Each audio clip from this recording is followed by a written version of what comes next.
ನಾವಿವತ್ತು ನೋಡ್ತಿರುವಂತ ಮೂವಿ ಎಷ್ಟು ಮಿಸ್ಟೀರಿಯಸ್ ಆಗಿ ಎಷ್ಟು ಥ್ರಿಲ್ಲಿಂಗ್ ಆಗಿದೆ ಅಂತಂದ್ರೆ ಇಡೀ ಭೂಮಿಯಲ್ಲಿರುವಂತ ಎಲ್ಲಾ ಸಿಟಿಗಳು ಮಣ್ಣಿನ ಒಳಗಡೆ ಮುಚ್ಚೋಗಿರುತ್ತೆ. ಆದ್ರೆ ಒಬ್ಬ ವ್ಯಕ್ತಿ ಮಾತ್ರ ಇನ್ನೂ ಕೂಡ ಬದುಕಿರ್ತಾನೆ. ಆದ್ರೆ ಅವನನ್ನ ಯಾರು ಬದುಕಿಸಿರ್ತಾರೆ, ಏನಕ್ಕೋಸ್ಕರ ಬದುಕಿಸಿರ್ತಾರೆ ಅನ್ನೋದು ಯಾರಿಗೂ ಕೂಡ ಗೊತ್ತಿಲ್ಲ.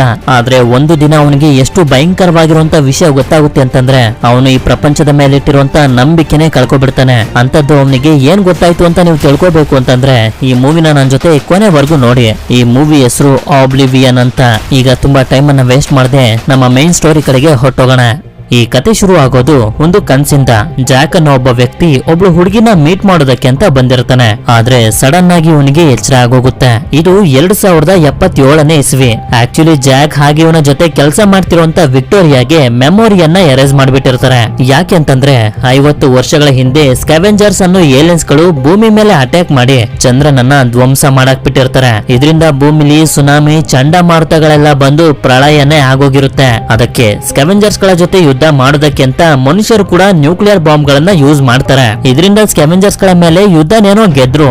ಆದ್ರೆ ಭೂಮಿಲಿ ಮನುಷ್ಯರು ವಾಸ ಮಾಡೋಕ್ಕೂ ಕೂಡ ಆಗದೆ ಇರೋಷ್ಟು ನ್ಯೂಕ್ಲಿಯರ್ ರೇಡಿಯೇಷನ್ಸ್ ಗಳು ತುಂಬ್ಕೊಬಿಡ್ತು. ಅದಕ್ಕೆ ಉಳ್ಕೊಂಡಿರುವಂತ ಮನುಷ್ಯರು ಶನಿ ಗ್ರಹದ ಚಂದ್ರ ಆಗಿರುವಂತ ಟೈಟನ್ ಗ್ರಹಕ್ಕೆ ಹೋಗ್ಬೇಕು ಅಂತ ಡಿಸೈಡ್ ಮಾಡ್ತಾರೆ. ಟೈಟನ್ ಗ್ರಹಕ್ಕೆ ಹೋಗೋದಕ್ಕಿಂತ ಮುಂಚೆ ಭೂಮಿಯಿಂದ ಸ್ವಲ್ಪ ದೂರದಲ್ಲಿರುವಂತ ಟೆಡ್ ಅನ್ನೋ ಸ್ಪೇಸ್ ಸ್ಟೇಷನ್ ಗೆ ಹೋಗಿ ಅಲ್ಲಿ ಸ್ವಲ್ಪ ಟ್ರೈನಿಂಗ್ ಅನ್ನ ತಗೊಂಡು ನಂತರ ಅಲ್ಲಿಂದ ಟೈಟನ್ ಗ್ರಹಕ್ಕೆ ಹೋಗ್ತಾರೆ.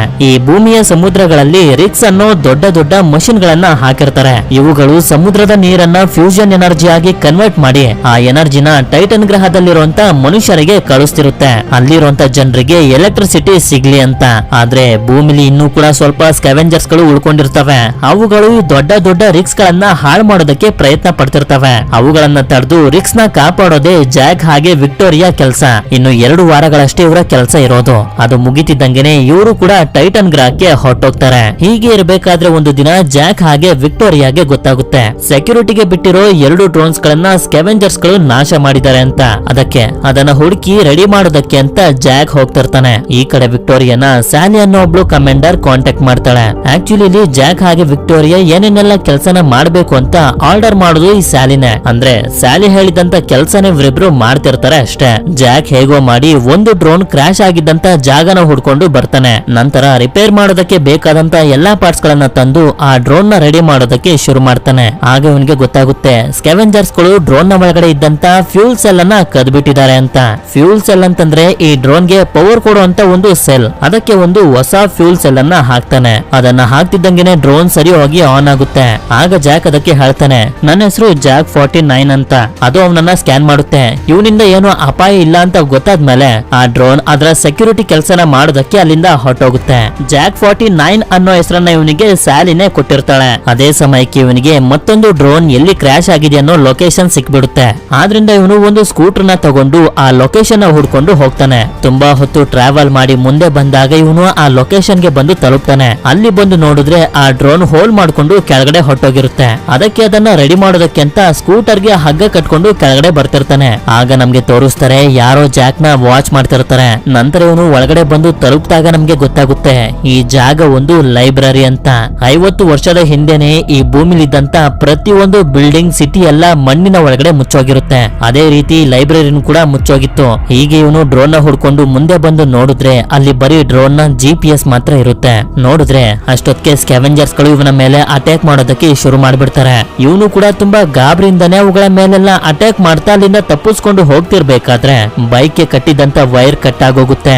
ಇನ್ನೇನೋ ಅವುಗಳೆಲ್ಲ ಇವನ ಮೇಲೆ ಅಟ್ಯಾಕ್ ಮಾಡಬೇಕು ಅಂತ ಅನ್ಕೊಳ್ಳೋಷ್ಟರಲ್ಲಿ ಆಗ್ಲೇ ಇವನು ರೆಡಿ ಮಾಡಿದಂತ ಡ್ರೋನ್ ಬಂದು ಅಲ್ಲಿದ್ದಂತ ಎಲ್ಲಾ ಸ್ಕ್ಯಾವೆಂಜರ್ಸ್ ಗಳನ್ನ ಸಾಯಿಸಿ ಇವನ ಪ್ರಾಣನ ಕಾಪಾಡುತ್ತೆ.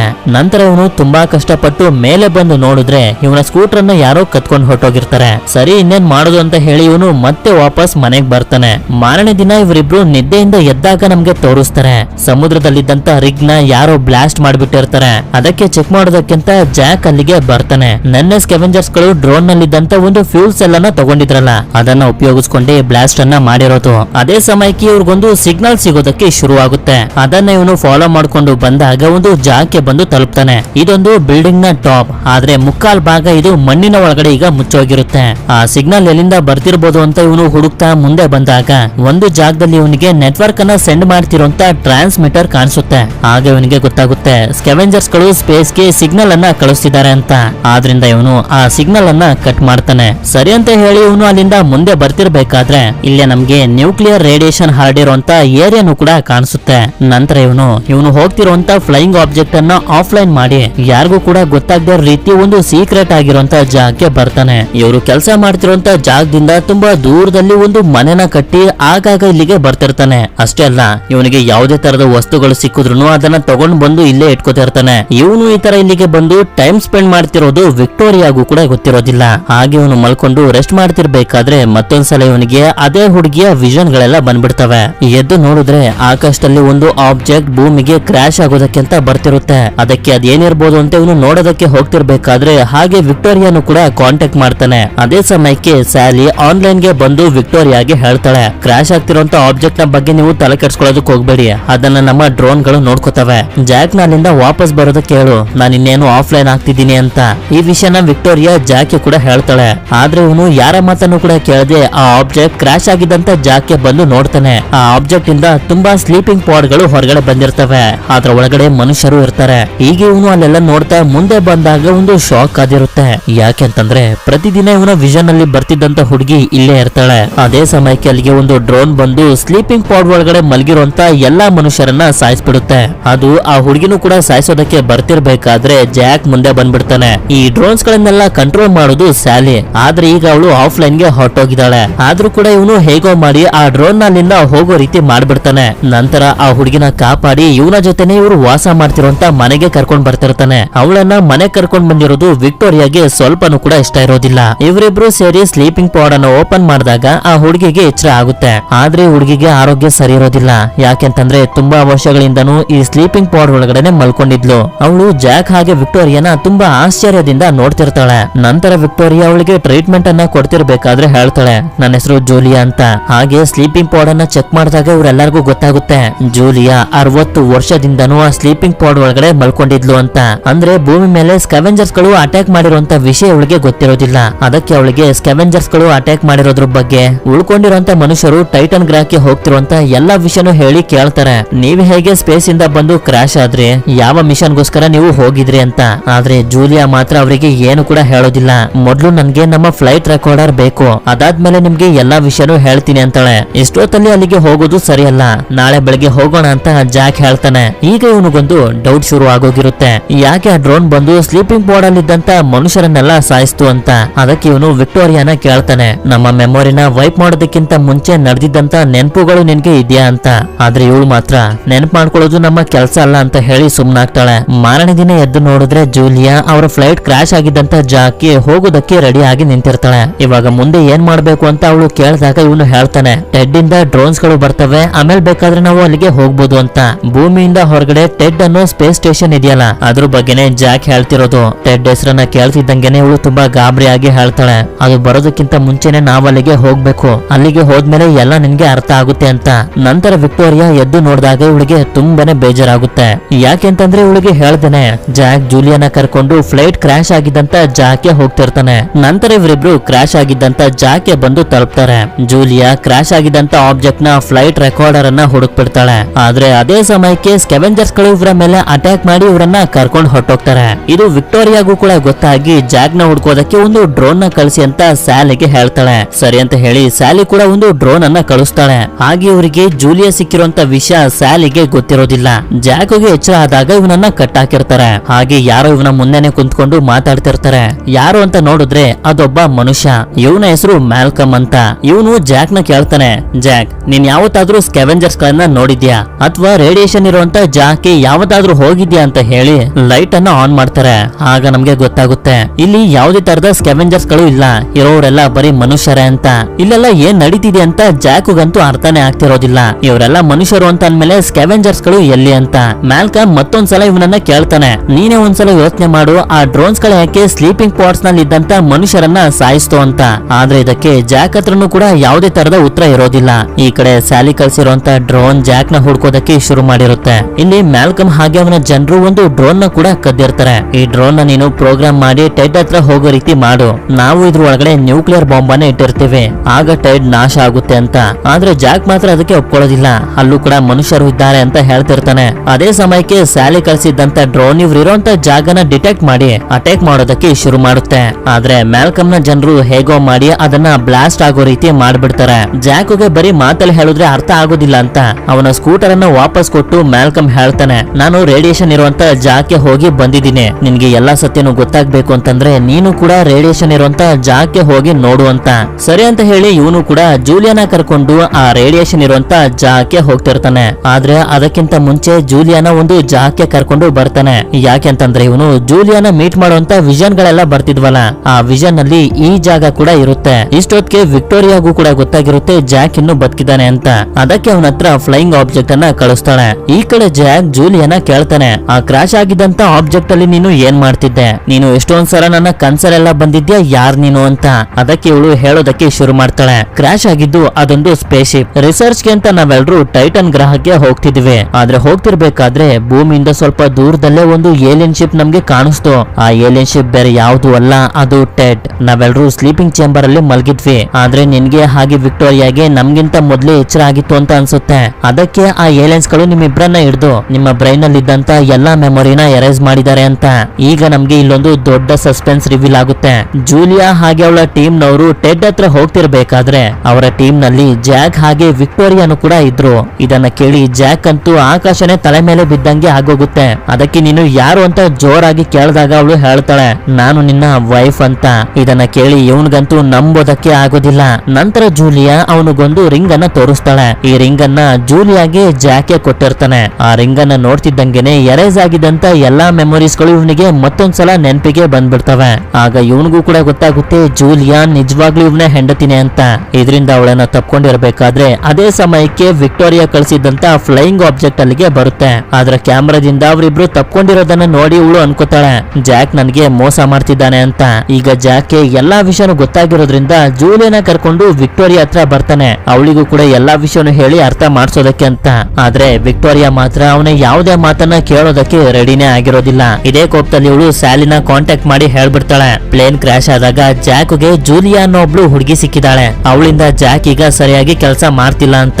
ಆಗ ಸ್ಯಾಲಿ ಆ ಕಡೆಯಿಂದ ಕೇಳ್ತಾಳೆ, ಇನ್ಮೇಲೆ ನೀನು ಹಾಗೆ ಜಾಕ್ ಒಂದು ಟೀಮ್ ಆಗಿ ಇರೋಕ್ ಆಗುತ್ತೋ ಇಲ್ವೋ ಅಂತ. ಅದಕ್ಕೆ ವಿಕ್ಟೋರಿಯಾ ಇರೋದಕ್ಕಾಗೋದಿಲ್ಲ ಅಂತ ಹೇಳ್ಬಿಡ್ತಾಳೆ. ಆಗ ಅದೇ ಜಾಗದಲ್ಲಿದ್ದಂತ ಒಂದು ಡ್ರೋನ್ ಆಕ್ಟಿವೇಟ್ ಆಗೋದಕ್ಕೆ ಶುರು ಆಗುತ್ತೆ.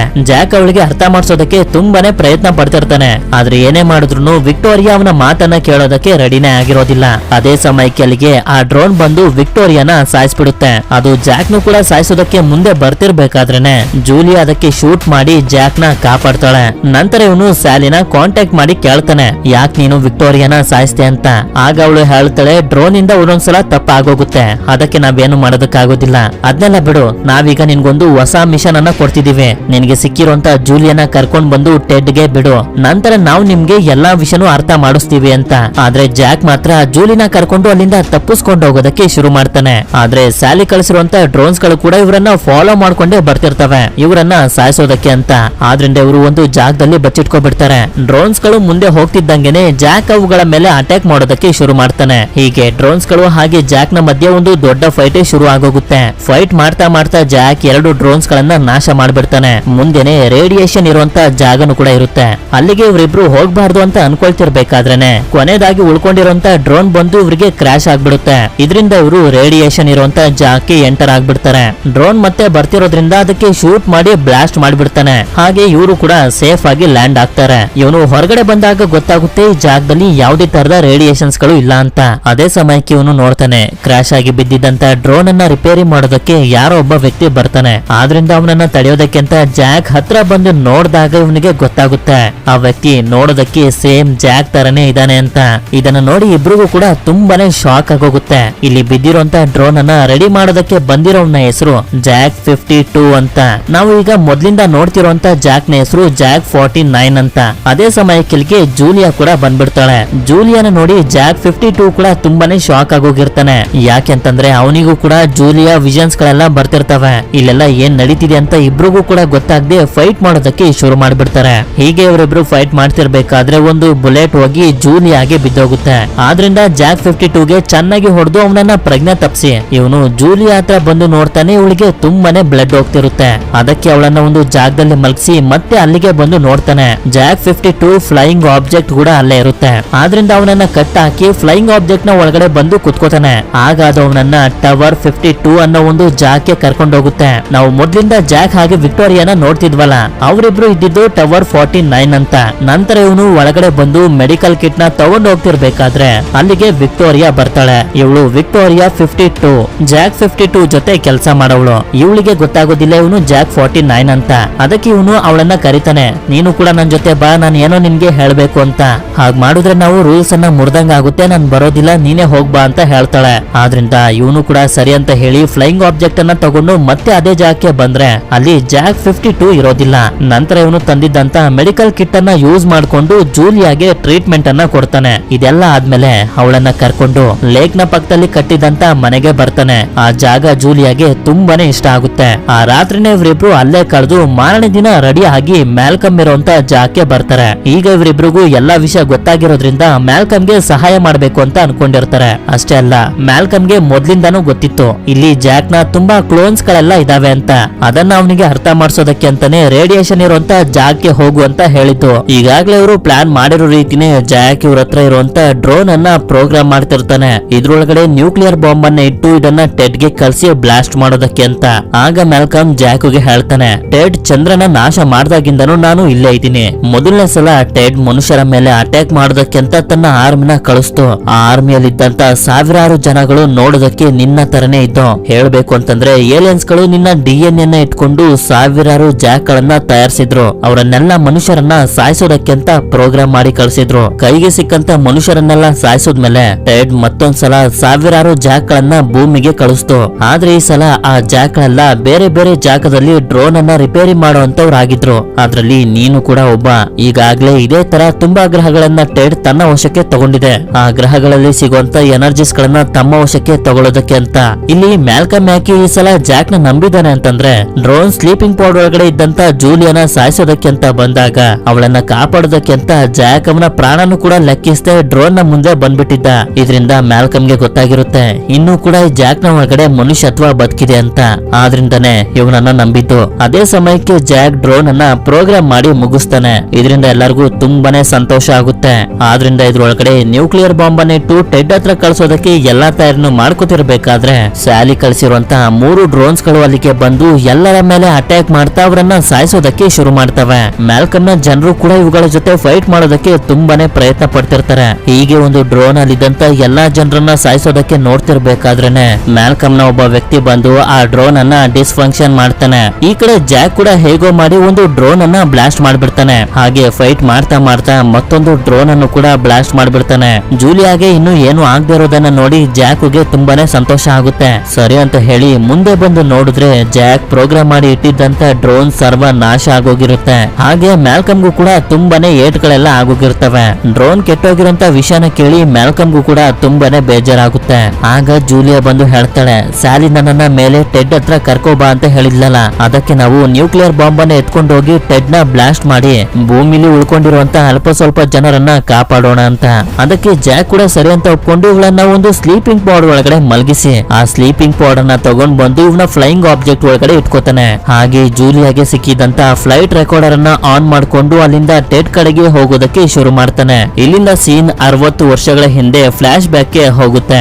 ಜೂಲಿಯಾ ಇದ್ದಂತ ಸ್ಪೇಸ್ ಶಿಪ್ ಟೆಡ್ ಕಡೆಗೆ ಹೋಗ್ತಿರುತ್ತೆ. ಈ ಸ್ಪೇಸ್ ಶಿಪ್ ನ ಕ್ಯಾಪ್ಟನ್ ಬೇರೆ ಯಾರು ಅಲ್ಲ, ಅದು ಜಾಕ್. ಹಾಗೆ ಸ್ಯಾಲಿ ಕೂಡ ಜಾಕ್ ಗೆ ಗೈಡ್ ಮಾಡ್ತಿರ್ತಾಳೆ. ಇಲ್ಲಿ ಇವಳು ನಾಸಾದ ಒಬ್ಳು ಆಫೀಸರ್ ಆಗಿರ್ತಾಳೆ. ಅಂದ್ರೆ ಇಷ್ಟು ದಿನ ಜಾಕ್ ಹಾಗೂ ವಿಕ್ಟೋರಿಯಾ ಜೊತೆ ಮಾತಾಡ್ತಿದ್ದು ಸ್ಯಾಲಿ ಅಲ್ಲ, ಅದನ್ನು ಕೂಡ ಏಲಿಯನ್ಸ್ ಗಳೇ ಕ್ರಿಯೇಟ್ ಮಾಡಿದ್ದು. ಅದೇ ಸಮಯಕ್ಕೆ ಸ್ಲೀಪಿಂಗ್ ಚೇಂಬರ್ ಒಳಗಡೆ ಮಲಗಿದ್ದಂತ ವಿಕ್ಟೋರಿಯಾಗೂ ಕೂಡ ಎಚ್ಚರ ಆಗುತ್ತೆ. ಆದ್ರೆ ಜೂಲಿಯಾ ಜೊತೆ ಇನ್ನೂ ಸ್ವಲ್ಪ ಜನ ಸ್ಲೀಪಿಂಗ್ ಚೇಂಬರ್ ಒಳಗಡೆನೆ ಮಲಗಿರ್ತಾರೆ. ಇಲ್ಲಿ ಜಾಕ್ ಪೈಲಟ್ ಆದ್ರೆ ವಿಕ್ಟೋರಿಯಾ ಕೋ ಪೈಲಟ್ ಆಗಿರ್ತಾಳೆ. ಹೀಗೆ ಇವರು ಆ ಟೆಡ್ ಏನಾಗಿರ್ಬೋದು ಅದ್ರೊಳಗಡೆ ಏನಿರ್ಬೋದು ಅಂತ ತಿಳ್ಕೊಳ್ಳೋದಕ್ಕೆ ಹೋಗ್ತಿರ್ಬೇಕಾದ್ರೇನೆ ಇವರು ಅದ್ರ ಸ್ವಲ್ಪ ಹತ್ರ ಹೋಗ್ತಿದ್ದಂಗೆನೆ ಅದೇ ಇವರನ್ನ ಎಳ್ಕೊಳ್ಳೋದಕ್ಕೆ ಶುರು ಮಾಡುತ್ತೆ. ಅದಕ್ಕೆ ನಮ್ಮ ಸ್ಪೇಸ್ ಶಿಪ್ ನಲ್ಲಿರುವಂತ ಕ್ರೂಗಳಿಗೆ ಏನು ಹೆಚ್ಚು ಕಡಿಮೆ ಆಗ್ಬಾರ್ದು ಅಂತ ಜಾಕ್, ಜೂಲಿಯಾ ಹಾಗೆ ಮತ್ತಷ್ಟು ಜನ ಕ್ರೂಗಳಿದ್ದಂತ ಸ್ಪೇಸ್ ಶಿಪ್ ನ ಭಾಗನ ಡಿಟ್ಯಾಚ್ ಮಾಡಿ ಇವನು ಮತ್ತೆ ವಿಕ್ಟೋರಿಯಾ ಮಾತ್ರ ಟೆಡ್ ಕಡೆಗೆ ಹೋಗೋದಕ್ಕೆ ಶುರು ಮಾಡ್ತಾರೆ. ಅದರ ಹತ್ರ ಹೋಗ್ತಿದ್ದಂಗೆನೆ ಇವರ ಮೇಲೆ ಬಿಳಿ ಲೈಟ್ ಬೀಳುತ್ತೆ. ಹಾಗೆ ಇವ್ರು ಇದ್ದಂತ ಸ್ಪೇಸ್ ಶಿಪ್ ಅದಾಗದೇನೆ ಒಳಗಡೆ ಹೊಟ್ಟೋಗುತ್ತೆ.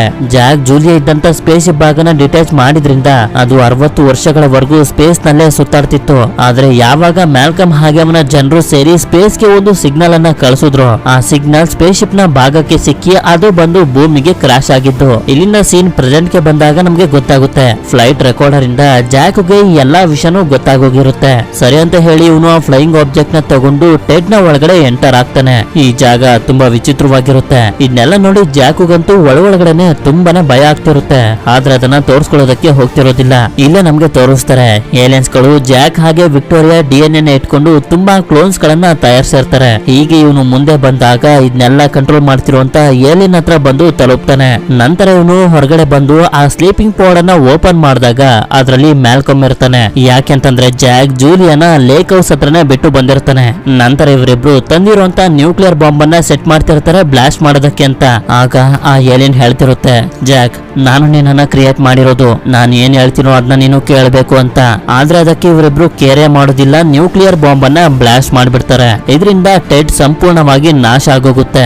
ಇದು ಭೂಮಿಲಿರುವಂತ ಮ್ಯಾಲ್ಕಮ್ ನ ಜನರು ಹಾಗೆ ಜೂಲಿಯಾಗೂ ಕೂಡ ಗೊತ್ತಾಗುತ್ತೆ. ಅಂದ್ರೆ ಟೆಡ್ ನ ಜೊತೆ ಮ್ಯಾಲ್ಕಮ್ ಹಾಗೆ ಜಾಕ್ ಕೂಡ ಸತ್ತೋಗಿರ್ತಾರೆ. ಇಲ್ಲಿಂದ ಸೀನ್ 3 ವರ್ಷಗಳ ಮುಂದಕ್ಕೆ ಬರುತ್ತೆ. ಈಗ ಜೂಲಿಯಾಗೆ ಒಂದು ಮಗು ಹುಟ್ಟಿ ಅದಕ್ಕೆ 2 ವರ್ಷ ಆಗಿರುತ್ತೆ. ಅದೇ ಸಮಯಕ್ಕೆ ಮ್ಯಾಲ್ಕಮ್ ನ ಜನರು ಹಾಗೆ ಜಾಕ್ 52 ಬರ್ತಾನೆ. ಇವನ್ಗೂ ಕೂಡ ಜಾಕ್ 49 ತರನೇ ಎಲ್ಲಾ ನೆನಪುಗಳು ಬಂದು ಜೂಲಿಯಾನ ಹುಡ್ಕೊಂಡು ಬಂದಿರ್ತಾನೆ. ಅಂದ್ರೆ ಜಾಕ್ ಹಾಗೆ ಜೂಲಿಯಾ ಮತ್ತೊಂದ್ಸಲ ಒಂದಾಗ್ತಾರೆ. ಇಲ್ಲಿಗೆ ಈ ಮೂವಿ ಎಂಡ್ ಆಗುತ್ತೆ. ಈ ಮೂವಿಲಿ ನಿಮ್ಗೆ ಯಾವ ಕ್ಯಾರೆಕ್ಟರ್ ಜಾಸ್ತಿ ಇಷ್ಟ ಆಯ್ತು ಅಂತ ನನಗೆ ಕಮೆಂಟ್ ಮಾಡಿ ತಿಳಿಸಿ. ವಿಡಿಯೋ ಇಷ್ಟ ಆಗಿತ್ತು ಅಂತಂದ್ರೆ ಲೈಕ್ ಮಾಡಿ. ಸಿಗೋಣ ಮತ್ತೊಂದು ಅಮೇಜಿಂಗ್ ಆಗಿರುವಂತ ವಿಡಿಯೋದಲ್ಲಿ. Until then stay tune mystery explainer Kannada.